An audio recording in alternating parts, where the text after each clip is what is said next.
to the residents of Martin County, and our office is located at the fairgrounds on the north side. So if you haven't been there before, we welcome you to stop by. We provide a lot of education. We help you out with your gardening and landscaping questions, insect identification, plant identification. Our 4-H youth program is through the office. If you have any young children or know of any young children that would like to be in 4-H. It's just a lot of good information there, so we hope to see you at our extension office some of our future events. Well, today we are talking about Florida-friendly landscaping, and I do have a book for everybody. If you didn't get one, you can get one on your way out. This is our Florida-friendly landscaping book. It's going to include everything that I talk about today, all of our 9 principles. So you can take that as a great resource about Florida-friendly landscaping. So first, what is Florida-friendly landscaping? Basically, it's an integrated approach to maintain a nice-looking yard, but also and diverse yard, but also do it in a way that we are going to protect the environment. And that's why you guys are here today. That's what we want to do. We want to have a nice yard, but we don't want to put so many inputs in it, such as water and fertilizer, that it's going to deplete our natural resources. So we want to especially protect our water resources. So this is actually, Florida-friendly landscaping is actually part of the Florida statutes. It's Florida Statute 373185, and in it says that quality landscapes that conserve water, protect the environment, are adaptable to local conditions, and are drought tolerant cannot be prohibited. So if you're doing that in your yard, you're doing the right thing, and you can't be kept from protecting our resources. However, with laws, sometimes they still need to be interpreted and defined, so we're still going through that. There's been a few Florida-friendly landscaping lawsuits where some residents up north Florida just let their property grow wild, and they called that Florida-friendly because they were doing nothing to it. Well, we still are talking about a maintained, still looking nice, with low inputs landscape. So just not mowing your yard and calling that Florida-friendly is not Florida-friendly landscaping. Unless you have wildflowers in there and such. But so always check before you're making your changes to the yard. But like I said, with laws, they're always continuing to be defined through lawsuits and things like that. So our Florida-friendly landscaping is our broad program that actually has 2 different programs underneath that. The first one is what we're talking about today, Florida Yards and Neighborhoods, or Florida-friendly landscaping, which is our homeowner program.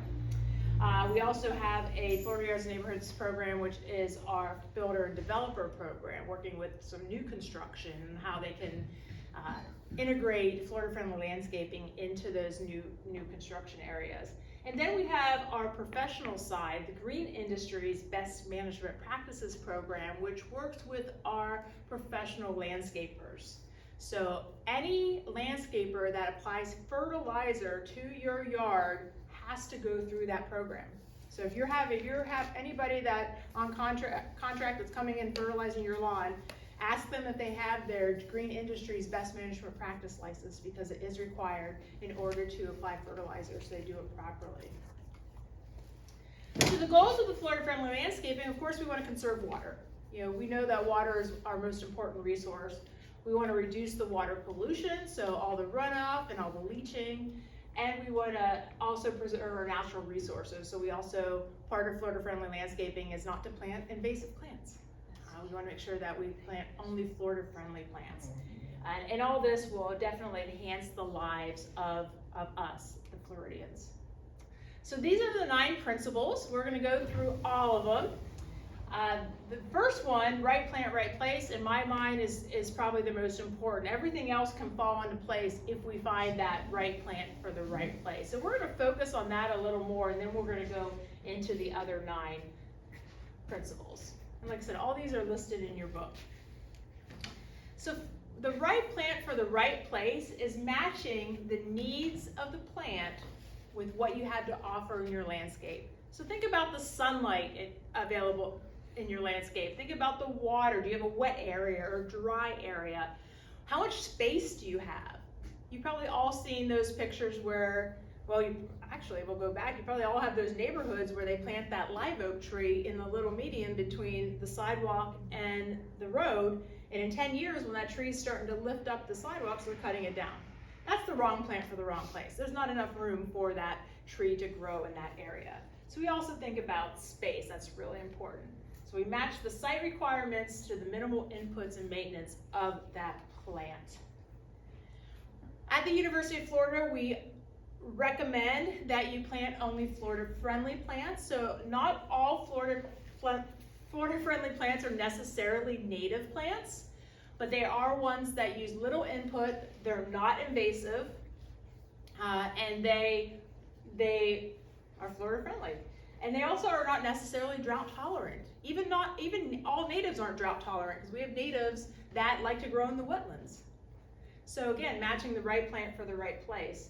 But all of our Florida-friendly plants that we recommend are appropriately sited and maintained. So I love these slides here. We talked about the mature size of plants. You see that tree. Well, before you plant a tree, always look up to see what's above you. Make sure that the tree has room to grow, so it's not being pruned between the electrical lines. You have the plant that's coming out of the screened porch, just popped its way out, it ran out of room to grow, and then you have a lot of crowding here with the agaves up front. So we want to make sure that when you read the spacing requirements when you get a plant from the garden center, it's going to say plant 4 feet apart, and you're like, well, it's a tiny little plant. If I plant 4 feet apart, it's going to look like I don't have any plants in my yard.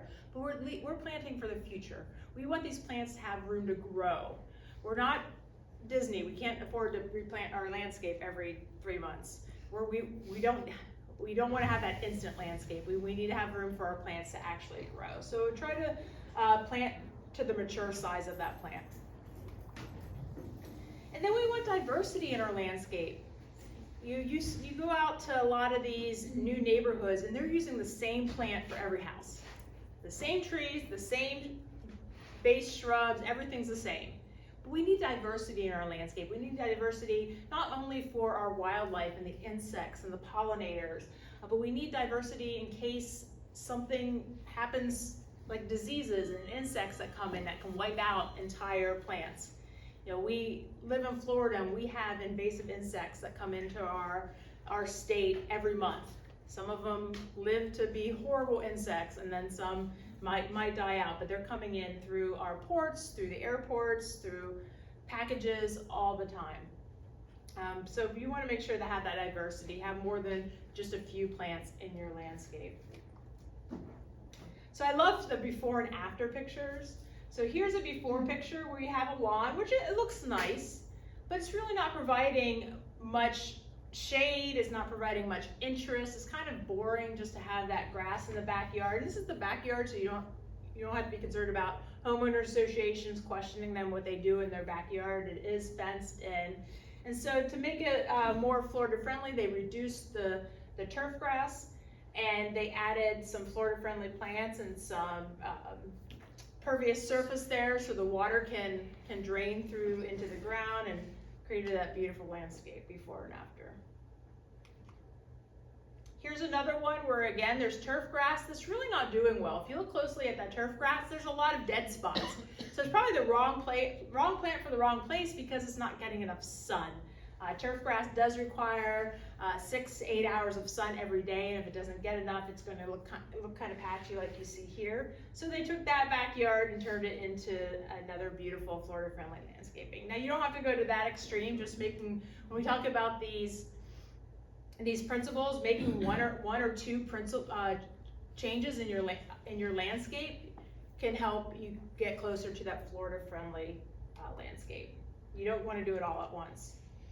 And here's ones that they look a little more formal, and maybe some new construction sites, and they're considered Florida friendly because the plants are sited appropriately, they're spaced appropriately, and we're reducing the sod. In Florida friendly landscaping, we're not saying no grass, we're saying reduce the grass, because grass is important for certain things. If you have dogs, you have children that like to play, you need to have some of that grass area, but we do recommend reducing the amount of grass in an area. So our second principle is watering efficiently. How many of you drive around on a rainy day and you see people's sprinklers going off, it just irks you. Yes. Horrible. It is horrible. Just gets under your skin. We want to make sure that we're watering appropriately and we have the correct rain sensors to shut off our irrigation when it does rain. So unfortunately, most of our plants are watered with regular city or county water. Some of you may have reclaimed water, which is great. Some of you may irrigate out of a pond nearby, which is also great, but most of us are just using the city and county water. So we want to design our landscapes that require minimal irrigation after establishment. So basically, if you look at these houses, so here we have a house up front. That's really not Florida friendly. Has some random plants there and a lot of turf grass. So that is going to have to be watered more often because of the large quantity of turf grass it has in the front yard. Versus the one over there on the right, there's no turf grass. Now the idea with that landscape is that you would plant your plants and you have to water them. Even if they're drought tolerant plants, to get them established, we have to give them water because they have a little tiny root ball when we first plant them. So we had to add water to them until they start to grow out in the landscape, which can take about 3 months with a lot of our shrubs, maybe and longer for trees. So we're going to water that landscape until the roots start growing out and they have more access to water.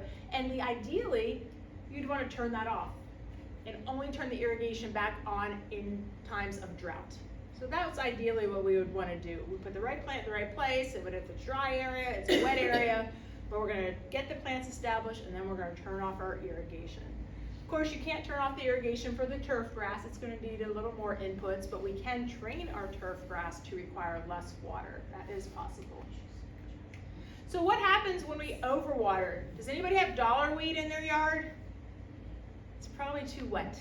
Hopefully it's too wet from nature and not from overwatering. But if it's from if your sprinklers are going off too much and applying too much water at a time, you'll get dollarweed. Dollarweed is an aquatic plant and it's a sign of wet soils. So if you cut back on the watering, the dollarweed's going to go away. So that's just one key. So when we overwater plants, not only do we get weeds, we can get diseases that can occur on our plants. We can get a very shallow root system because the roots, if they're getting watered all the time, they're going to stay in the top few inches of soil. But if we let our plants dry out a little bit, even the turf grass, they're going to dig their roots a little deeper looking for that water, and you're going to get a stronger plant. So we want to make sure that we water efficiently, and we also water when the plants need the water and not overwater. We also want to make sure that our irrigation for the turf grass is separate from the irrigation to our plant beds because they do require different watering requirements. The turf grass is going to need watered maybe 2 times a week depending on the season, where your plant beds hopefully are established and don't need any water. So you want to make sure that they're on different zones so you're not overwatering your shrubs and your trees when you're watering your turf grass. You can convert your landscape beds into low volume irrigation. You probably heard of micro irrigation before. I have a picture of that I think next. And that's a really great tool to use to get your plants established, and then it's usually temporary. Once your plants are established, you can actually remove it from your landscape. So here's the low volume micro irrigation with the drip tubing, the emitters, the micro sprinklers. You can get very simple, inexpensive kits at the garden centers, set them up in your landscape, water those newly planted plants, a couple months, turn that off, take it out of your landscape, and your plants are good to go. Unless we have very high drought, and then you might have to water them again. But then you can stick that back out. It's very easy to stick it back out. But micro irrigation does save water. Our third principle is fertilizing. Now I think fertilizer does get a really bad rap, of course, because we live so close to the lagoon and to the ocean, and a lot of the runoff, non-point source pollution, the runoff from our backyard is going into our waterways and polluting them. Nitrogen and phosphorus are the 2 pollutants, and those are the 2 pollutants that you can find in fertilizers.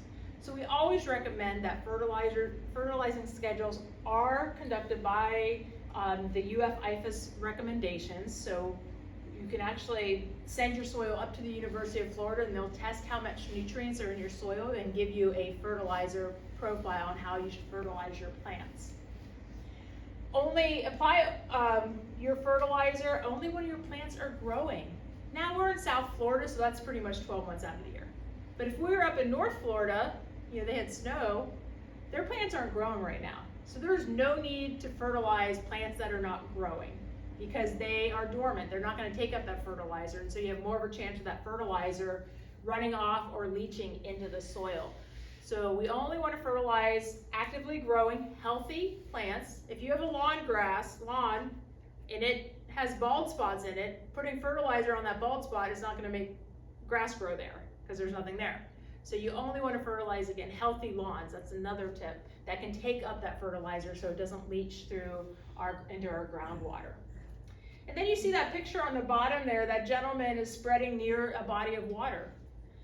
The recommendation from the University of Florida, actually the law with the state of Florida, is that you don't fertilize if you have a deflector on the one side of his spreader. He has a deflector so the fertilizer isn't going the one direction towards the water.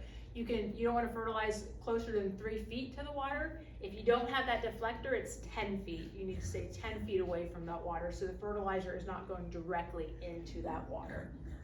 So that's really important. I mean, that's just, you might as well just dump it in if you're that close. So fertilizing is like a whole nother class. There's a lot of information. We won't get into that. There's a lot of math too, and I don't like to explain math. But if you want to learn more about fertilizer, you can just give me a call. We can have that discussion. But you want to make sure that you fertilize appropriately. Calculate the fertilizer. The fertilizer bag is going to tell you how much fertilizer to put on, and depending on the size of your lawn.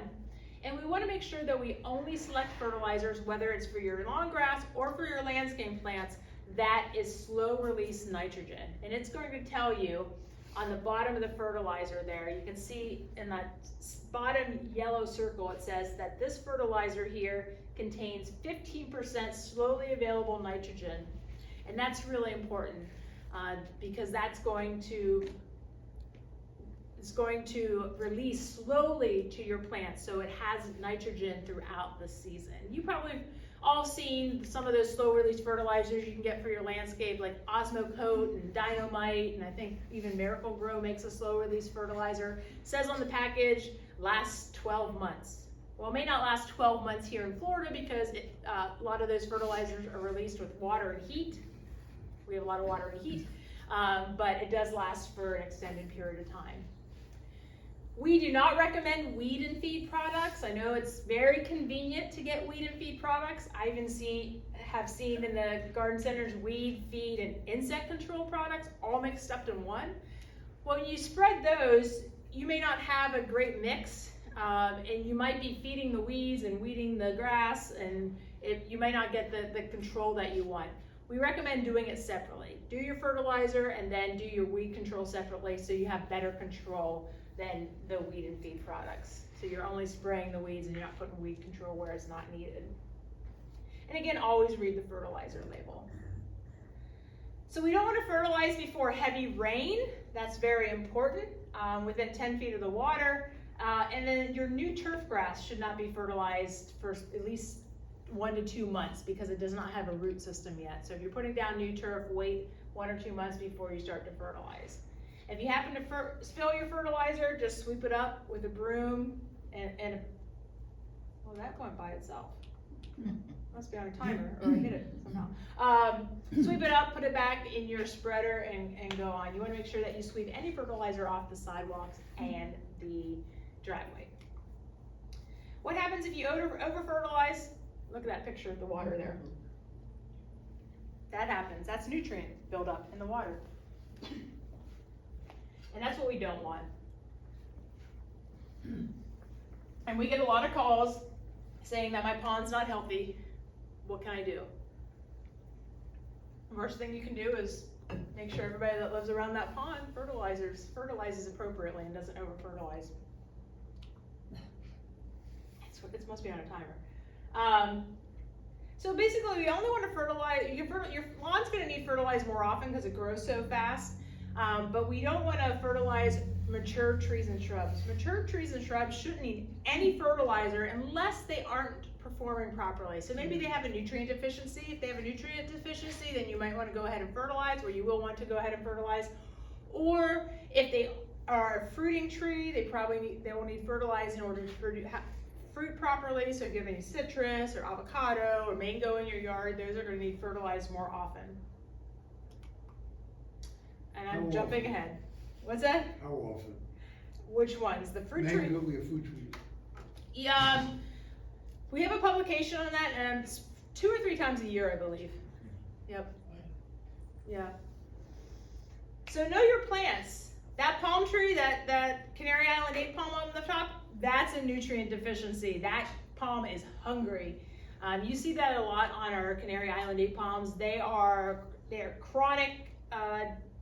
Have a chronic magnesium deficiency in Florida because of the sandy soils. They just never get enough magnesium, so they always seem to look like that. But the picture on the bottom, that plant is supposed to look like that. It's supposed to be variegated. So some plants do have yellow spots on it, and it's okay. That's what they're supposed to look like. Just knowing what your plants look like is important, so you don't fertilize when it's unnecessary, but then fertilize when it is necessary, like that Canary Island date palm. So the fourth principle is mulch. Mulch is really important, especially with newly planted landscapes like you see in that top picture there. It keeps the soil warm in the winter, it keeps it cool in the summer, and it helps retain soil moisture. So all that water we are putting out on our landscape, when we do water our landscape, the mulch is keeping it in the soil. It's going to prevent the evaporation. So it's really important because we have hot summer days and a lot of the water can evaporate, and we want to make sure it stays in the root system of our plants. It also protects our plants from what I like to call weed whacker blight, string trimmer blight. You know what I mean, when they get too close to that tree and you start wringing the bark of that tree and it ends up dying. Also, the mulch is going to break down as long as you're using some type of wood bark or some type of byproduct from the lumber industry or for some trees. It's going to break down and add really important nutrients to our soil. Helps to prevent runoff, helps to prevent erosion, and it just looks really nice. We recommend using organic mulches, so using pine bark, pine needles, eucalyptus, melaleuca bark. Using those type of bark is important. We do not recommend using cypress mulch. I think that's on the next slide. And the reason why we don't recommend cypress mulch is because cypress trees are cut down specifically just for mulch. Not in Florida, but in our neighboring states. So Alabama, Mississippi, they just cut trees down just to make mulch out of them. Where pine bark and pine nuggets and eucalyptus, that's a byproduct of the lumber industry. So they're always replanting those trees, cutting them down. You get the bark turned into mulch, and they're always it's a replenishment of the lumber industry. So we want to make sure our mulch is 2 to 3 inches deep. The reason why we want it 2 to 3 inches deep, so we can get all those benefits I just mentioned on the previous slide. And if you have trees like oak trees and pine trees that shed their leaves or shed their needles, that's free mulch. Oak tree leaves are great mulch. Just leave them there under your tree. There's no need to rake them up and bag them and throw them into the dumpster. We also don't want a volcano mulch. We don't do that here. They might do that up north, but we don't do that here. That's going to kill your plant. The plant's going to think that it's buried too deep, it's going to suffocate, and it's going to die.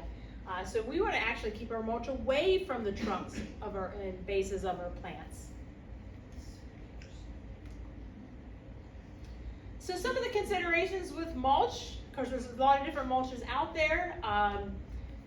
Like I said, my personal favorite is pine bark. I like pine bark and pine bark nuggets, but pine straw also looks great. Melaleuca is a great mulch if you can find that. It's kind of hard to find Melaleuca. What they do is they harvest the invasive Melaleuca trees out of the Everglades, and they turn it into mulch. So you're taking a bad product and turning it into a good product. And it's treated, so you're not going to get Melaleuca seeds growing in your landscape. You don't have to worry about that.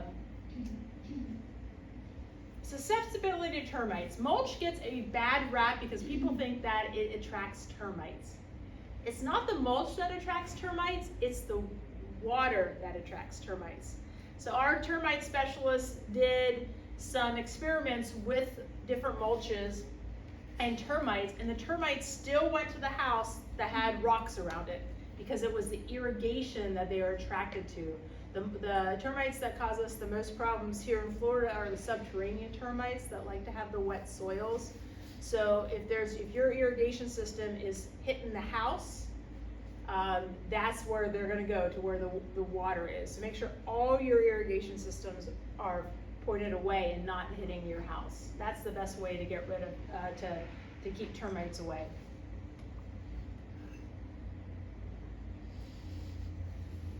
Principle number 5, attracting wildlife. Now we're talking about attracting wanted wildlife, we're not going to attract raccoons, armadillos, any of those, the good ones, butterflies, and birds, and pollinators. So you can look at this picture there. Look at that development. That is not very welcoming if I was a bird. If I was a bird, I would stay away from there because there's nothing, there's no place for me to hide as a bird or to nest in, or no food for me. So urban development is displacing a lot of the natural areas and habitats for our wildlife. So that we can create these in our backyard. So to attract wildlife, we want to make sure we can provide them with food, water, and shelter. Now I'm not saying you need to get a bird feeder out there, just plant plants that will get berries on it that the birds will come and eat. Like Beautyberry. Beautyberry, that's what I was thinking of. Yeah, beautyberry is a perfect one.